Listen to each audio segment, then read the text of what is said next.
in northern Indiana has issued a severe thunderstorm warning for western St. Joseph County in North Indiana.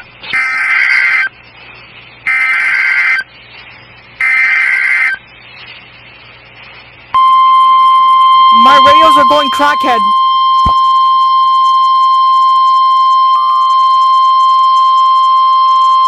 Tornado emergency for City of Knox. The National Weather Service in northern Indiana has issued a tornado warning for Central Stark County in northwestern Indiana until 9 p.m. At 8:36 p.m., a confirmed large and destructive tornado was observed near Knox, moving east at 30 miles per hour.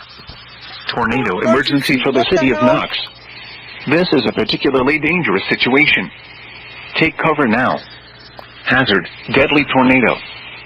Source, weather spotters confirm tornado. Tornado observed, damage, threat, you are in a catastrophic, life-threatening situation. 2.50. Flying debris may be deadly to those caught without shelter. Oh my God. Mobile homes will be destroyed. Large Considerable damage to homes, businesses, and vehicles is likely and complete destruction is possible.